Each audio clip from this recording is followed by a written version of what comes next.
What's good, people? Welcome back to another super exciting episode of Vibes, where we get to catch up on all the gist, the drama, and some shocking trends that rocked the world of showbiz over the past week. I'm Rejoice Ewodage. Do stick around for all the details.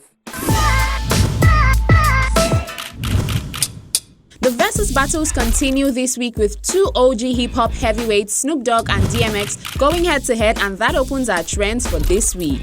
The highly anticipated battle between the heavyweights went down on Wednesday night with over 2 million views on Instagram and countless more on Apple Music. Everyone who tuned in was treated to 2 hours of decade-spanning hits plus a few freestyles from the two icons. The high-energy event opened with a heartfelt prayer, while Snoop Dogg didn't waste any time in landing the first banger of the night with the Dr. Dre-produced Deep cover. Not one to start slow, DMX countered with his energetic and gritty intro to his classic album, It's Dark and Hell is Hot. During the match, the two living legends ran through their hits while praising each other and serving as one another's hype man to continue to spread love. DMX revealed that he was inspired by Snoop to write Get At Me Dog and later sang along to Nate Dogg's hook on Ain't No Fun. Snoop Dogg shared the same sentiment, noting that the X Street anthems were some of his favorites. When the Versus matchup between the two was first announced, we knew we were in for something special. Now, do you think it lived up to the hype?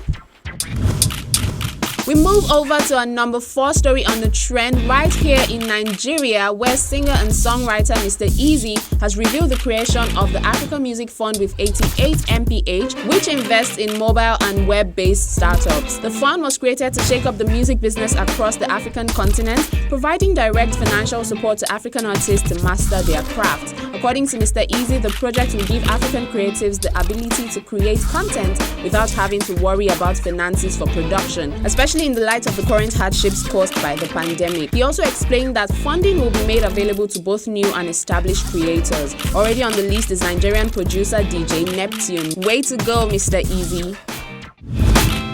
And another artist who is taking new strides is pop star Davido at number 3. The DMW boss recently announced that Nigerian singer May D is now the latest member to join his record label. May D took to Twitter last Saturday to share the great news to the delight of fans who have in turn thanked Davido for signing him. Well, we're just as excited, and we hope to see May D churn out some new hits anytime soon. Occupying the second spot in our trends is American rapper Kanye West, who has been in the news both for his bid for presidency and for a series of tweets about his relationship with his reality TV star wife Kim Kardashian. Whether we believe he's doing this for real or doing this for attention, Kanye West is actually running for president, even though we saw a number of confusing reports that he was dropping out of the race. On Sunday, the rapper held his first campaign rally where he got emotional, talking about a number of issues from slavery to gun violence and his stance on abortion. Kanye spoke in front of a crowd in South California and said if he were elected president, he would fight to keep abortion legal, but would strongly discourage it by offering people $1 million for every child they have. The fashion mogul also teared up, saying that his own dad wanted his mom to have an abortion when she was pregnant with him. The 43-year-old also went on to say that he considered an abortion when his wife Kim was pregnant with their first child, North, who is now 7 years old. Just when people thought they had heard the last, West went on a tweeting spree where he stated that he had been trying to divorce his wife and that she and her mom had tried to get him in an involuntary psychiatric hold. Well, Kanye ended up deleting most of the tweets, and in a reaction on Wednesday, Kim described her husband as brilliant but complicated. While she made no mention of Kanye's divorce comments, she simply explained to fans that her husband had been dealing with bipolar disorder. She said she had never talked about it because of her children and Kanye's right to privacy, but she now felt the need to comment on it because of the stigma and misconceptions around mental health. We'd like to know your thoughts on the whole situation, from the presidential bid to the tweets and Kim Kardashian's statements.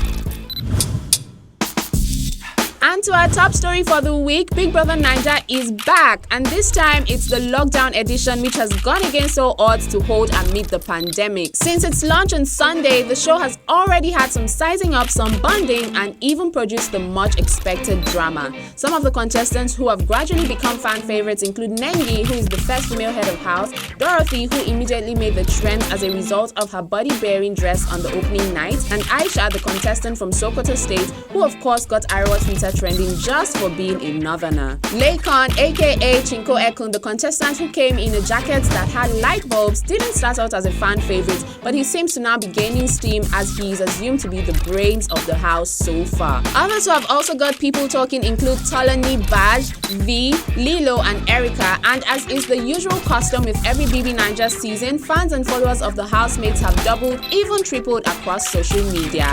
At the end of the show, which is built to last for 10 weeks, the winner is expected to go home with a grand prize of 85 million naira. And now to music. African pop diva Yemi Alade revisits her fourth studio album, Woman of Steel, and gives us a revamped live rendition of Poverty with her raved over Sabi band. Known for explosive performances, Alade put on her award-winning voice to work and blew us off our socks. This comes after the self-acclaimed Mama Africa teamed up with Tubaba, Tenny the Entertainer, and other African superstars for the empowering Stand Together song against COVID-19, and starred in the official trailer for Beyonce's new visual album Black is King, which is to be released globally on July the 31st. In the movie world, Nollywood producer and director James Omokwe has dropped the trailer for his latest production titled The Resident. The film, which explores the horrifying experiences from a haunted house, is expected to feature Bisola Ayeola, Efa Iwara, and Jimmy Odukoya, amongst others. While the release date is yet to be announced, lovers of horror films can already begin to anticipate the film. And that's where we close the show today. Thank you so much for watching this video. You can also share this with your friends and leave some of your thoughts on any of the stories you found really interesting. Please also subscribe to our channel so you do not miss any of our lovely content. I'll catch you again same time next week, and until I come your way again with more vibes, make sure to stay amazing.